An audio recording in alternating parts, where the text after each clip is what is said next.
Friends, आज के इस वीडियो में हम बात करेंगे कि राष्ट्रपति द्वारा मृत्यु दंड को माफ़ करने का क्या प्रोसीजर होता है।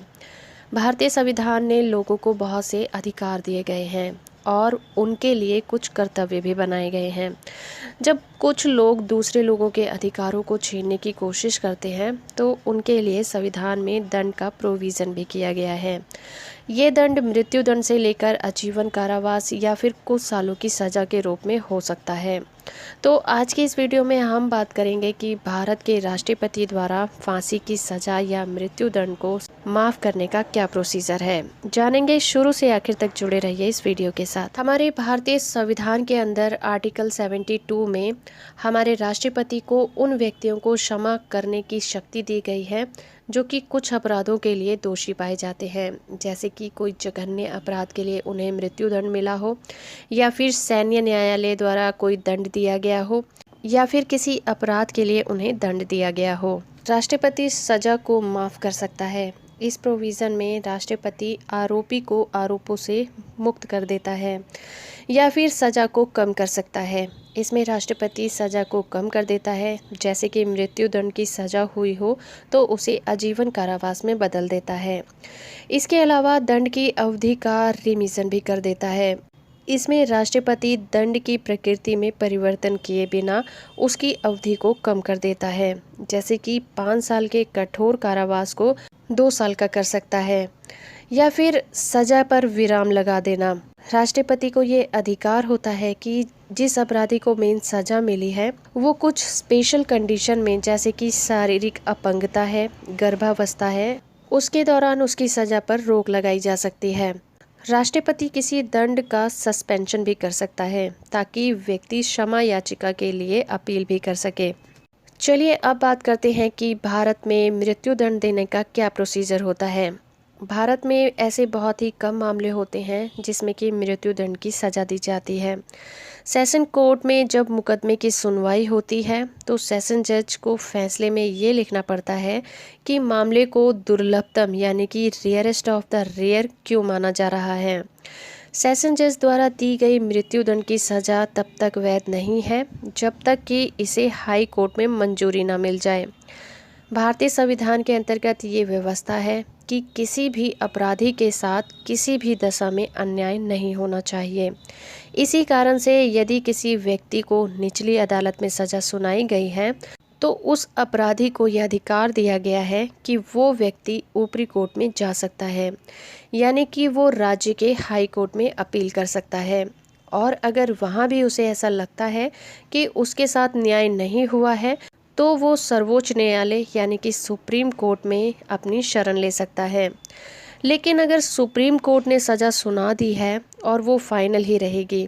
अगर सुप्रीम कोर्ट ने किसी को मृत्यु दंड की सज़ा दी है या फिर निचली अदालत की सज़ा को ही बरकरार रखा है तो फिर सज़ा में सिर्फ राष्ट्रपति ही चेंजेस ला सकते हैं।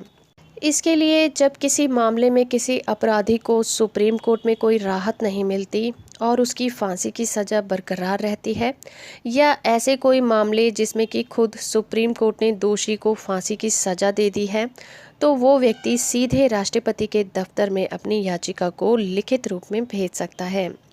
राष्ट्रपति के पास दया याचिका दाखिल करने का प्रोविज़न भारतीय संविधान के आर्टिकल 72 में दिया गया है।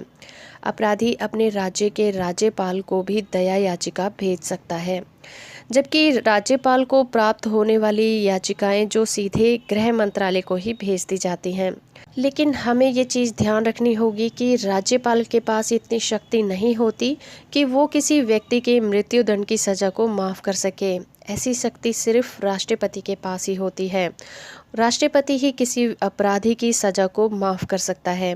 ये याचिकाएं अपराधी अपने वकील के थ्रू या फिर परिजनों के जरिए भेज सकते हैं।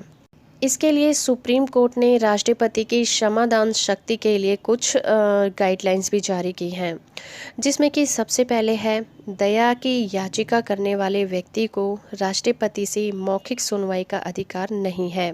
दूसरा ये कि राष्ट्रपति एविडेंस पर दोबारा से अध्ययन कर सकते हैं और उस पर अपना विचार विमर्श भी कर सकते हैं। तीसरा ये कि राष्ट्रपति इस पावर का इस्तेमाल मंत्रिमंडल के परामर्श से ही करेंगे। चौथा ये कि अगर राष्ट्रपति को ये लगता है कि अपराधी की सामाजिक परिस्थिति इस तरह की है कि उसके परिवार को उसकी बहुत ज़्यादा ज़रूरत है, या फिर किसी और दूसरे ग्राउंड पर राष्ट्रपति सज़ा को कम कर सकता है। फांसी की सज़ा को उम्र कैद में बदल सकता है या फिर उसे सज़ा के रूप में भी बदल सकता है।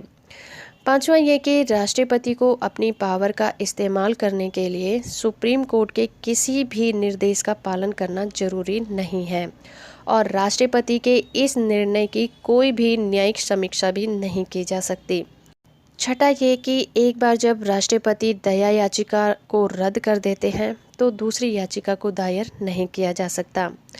भारत में अब तक 14 राष्ट्रपति चुने गए हैं और सबने अपने अपने हिसाब से याचिकाओं का निपटारा किया है। भारत की पहली महिला राष्ट्रपति प्रतिभा पाटिल ने सबसे ज़्यादा दया याचिकाओं को स्वीकार किया था। उन्होंने कुल 30 फांसियों को माफ़ करने का रिकॉर्ड बनाया था। देश में सबसे ज़्यादा 44 दया याचिका खारिज करने का रिकॉर्ड पूर्व राष्ट्रपति आर वेंकट रमन के नाम है और आर वेंकट रमन के बाद सबसे ज़्यादा दया याचिका खारिज करने वाले राष्ट्रपति प्रणब मुखर्जी हैं। उन्होंने 28 दया याचिकाओं को खारिज किया था। तो फ्रेंड्स, ये था आज का हमारा वीडियो। उम्मीद है कि आप समझ गए होंगे कि किसी व्यक्ति को सज़ा किस तरह से सुनाई जाती है और वो सज़ा के खिलाफ किस तरह से राष्ट्रपति के सामने अपील कर सकता है और राष्ट्रपति उस अपराधी की अपील को किस तरह से फैसला लेते हैं।